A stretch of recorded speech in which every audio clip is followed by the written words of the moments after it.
নতুন দিন সাথে নতুন গল্প। আমি সঞ্জিদা চলে এসেছি আপনাদের মাঝে আজকে সারাদিনের কিছু মুহূর্ত ভাগ করে নিতে। তো আজকের ব্লগটা আমি সকাল 6টা থেকে শুরু করছি। দেখেন দেখতে দেখতে শীত পড়েই গিয়েছে, কুয়াশায় কিছু দেখা যাচ্ছে না। তো সকালে এত মিষ্টি একটা ওয়েদারে হাঁটতে কিন্তু ভালো লাগে। তো আমি এখানে হাঁটতে বের হয়েছি আর সাথে কিছু ফুল কুড়িয়ে নিচ্ছি। তো বাসায় এসে এই ফুলগুলো দিয়ে একটা চা বানিয়েছি। এটা কিন্তু আমাদের স্বাস্থ্যের জন্য অনেক ভালো, নীলকণ্ঠের ফুল। তারপর হচ্ছে কি এখানে আম্মু দেখি যে কিচেনে ব্রেকফাস্ট বানাচ্ছে। তো ব্রেকফাস্ট খেতে বসে গেলাম। পরোটা, ডিম আর মিষ্টি। আমার কিন্তু মিষ্টি দিয়ে পরোটা খেতে অনেক বেশি ভালো লাগে। আপনাদের কার কার পছন্দ অবশ্যই কিন্তু কমেন্ট করে জানাবেন।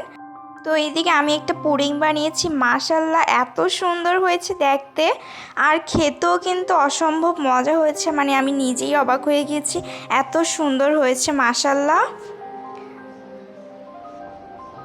তো তারপর হচ্ছে এদিকে দেখি বাবা রসমালাই নিয়ে এসেছে, আর রসমালাই তো আমার অনেক বেশি পছন্দের, আর কুমিল্লার মানুষ রসমালাই তো অবশ্যই পছন্দ হবে। তো এখানে হচ্ছে আমি তারপর আমার ভাই বোনেরা সবাই মিলে একসাথে খাচ্ছিলাম অনেক মজা করে। দেন আমি ওদেরকে একটু ভিডিও করতেছিলাম, ভালো লাগতেছিল দেখে যে ওরা কত মজা করে খাচ্ছে। আমিও যদি এরকম ছোট হতাম। বাট আমি এখন ওদের সাথে কিন্তু অনেক মজা করি, ছোট না হলে কি হয়েছে।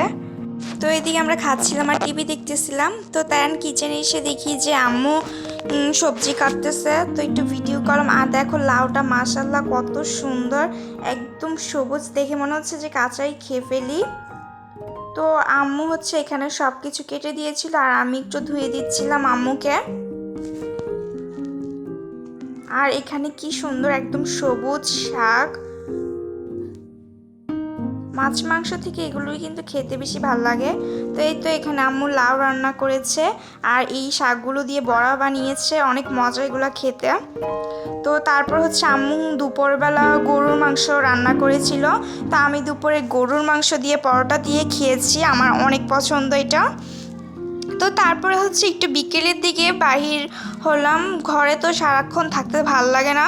তো এই জন্য একটু বাড়ি থেকে বের হলাম আর দেখি যে কি সুন্দর ফুল পড়ে আছে গাছের নিচে, অনেক ভালো লাগতেছিল। তো আমার ছোটো বোন আমাকে অনেকগুলো ফুল কুড়িয়ে দিয়েছে, দেখো কত সুন্দর। তো এই তো সন্ধ্যা হয়ে গিয়েছে, দেন বাসায় চলে এসেছি। আর দেখো আকাশটা কত সুন্দর। তো এই তো দেখি যে আম্মু বাসায় এসে দেখি আম্মু কত মজাদার চিকেন চাপ বানিয়েছিল আর লুচি বানিয়েছিল, আর সাথে আলুর চপ বানিয়েছে, অনেক মজা হয়েছে। তো এই ছিল আজকের ব্লগটি, ভালো লাগলে অবশ্যই লাইক কমেন্ট দিবে। আল্লাহ হাফেজ।